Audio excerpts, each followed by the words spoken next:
pag-usapan po natin itong House Prosecutor. Tapos, sunod na rin natin itong sinasabi ni Robin Padilla, Sara Amy raw sa 2028. Wow. Okay?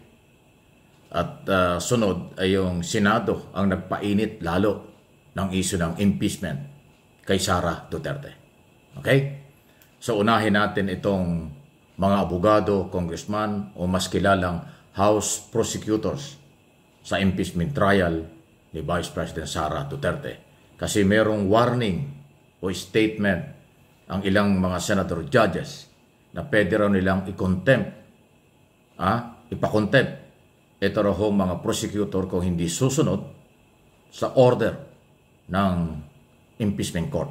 So, alam naman natin may isyong legal, political ang trial na pinag-uusapan na mga kinakaharap na kaso ni Sara Duterte.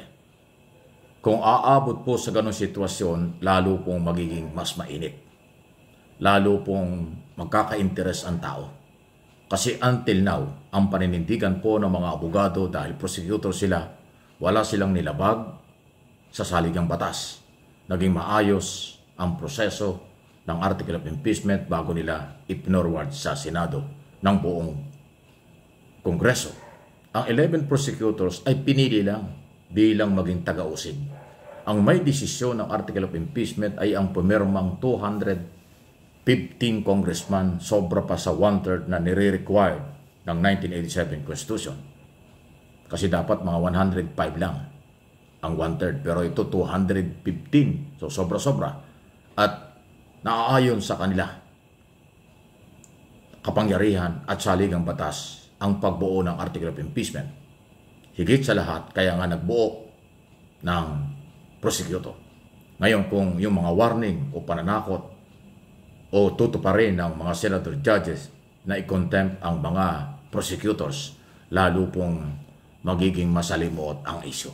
Ganun pa man, ang sabi ng mga prosecutors, kung ano ang gusto ng senator judge o ng korte, kanilang susundin basta naaayon din sa batas. Matapos po na sinabi ng prosecutors na diniper pansamantala, hindi tinanggap ng Kongreso ang ibinalik na article of impeachment ng mga senador. Kasi ang paniniwala ng mga congressman, hindi lang ang prosecutor, unconstitutional ang ibalik ang kaso na kanilang ipinail. So ayan po yung masalimuot na pinag-uusapan dito. Tingnan natin kung ano mangyayari. Sunod, ito daw, Sara Duterte, Amy Marcos sa 2028, nadulas na, inamin na, biro o kung anuman ang sinasabi ni Robin Padilla na presidente ng partido PDP Laban. Yung ba ang dahilan kung bakit lagi silang magkasama? Yung ba yung dahilan kung bakit laging nakabuntot si Amy sa mga Duterte? Na siya ay mayroong ambisyon pagiging vice president? Although sa ngayon, pag tinanong ng mga yan, magdidinay yan. Hindi aamin yan kahit totoo. Hindi aamin yan kahit plano. Hindi aamin yan kahit pinag-uusapan nila dahil makakasira. Pero si Robin Padilla ang nagsalita. O di sisihin niyo si Robin Padilla. Siya po yung nagsabing ganyan. Sara Amy sa 2028. Nakita niyo yung galaw ni Amy. Iniwan yung kapatid, iniwan ng pamilya, mga Marcos, na incumbent president. Tapos yung pala ay nag-aambisyon sa pagiging vice president. Wow! Matindi. Ayan po yung Amy Marcos. Kaya pala ang dating ay parang halos higit pa sa security, higit pa sa make-up artist, laging kasama ni Sara sa mga biyahe sa abroad at saka dito sa Pilipinas. Yung pala yung kanilang binubuo at dinedevelop. Ibig sabihin, no, kailang mga pag-ikot for 2028 na. Kaya pala kahit anong gawin at anong sabihin, sarado na ang isip ni Amy sa article of impeachment at mga ebidensya, testigo, hindi niya pinaniniwalaan. Dahil yung pala ang plano, kung totoo ang sinasabi ni Robin Padilla na for 2028 ang dalawang ito. Yun po yung kakaiba. Samantalang napakalakas ng article of impeachment at mga ebidensya. Ang ibig sabihin, si Amy, si Robin Padilla at si Sara Duterte, ang kanilang paniniwala, acquittal sila. Hindi sila mapapanagot ng Senado. Aba, insulto ito sa mga senador judge. Dahil kung imagunita ang purpose ng trial, impeachment trial ay to remove or tanggalin si Vice President sa kanyang posisyon at iban sa lahat ng public office. Hindi siya pwedeng tumakbo sa lahat ng eleksyon, anumang posisyon, pag siya ay na-impeach. So, ibig sabihin, naniniwala itong grupo ni Sara, Amy at Padilla na malulusutan na ito ngayon pa lang na hindi pa nag-uumpisa. Dahil ang kanila palang ikot, plano at laging magkakasama ay for 2028 na. Dahan-dahan nilang ipinopromote. Aba, ay saan hinuhugot yan? Malaking insulto ito sa mga senator judges.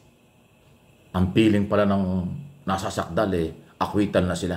Kaya yung operation pakilala na sa abroad at saka dito, ginagawa na nila. Kung ang ating pagbabasihan ay ang sinasabi ni Robin Padilla. Sa akin pong opinyon, yan ang kanilang plano at kanilang inaasahan. So, parang tapos na sa kanila. Samantalang mag-uumpisa pa lang, itutuloy pa lang ang aktual na trial pagpasok ng 2020 or 20 Congress by July, August of September. Kakaiba talaga, ano ha? In the comment reaction, malaya po kayo. Sunod na pag-usapan natin ito.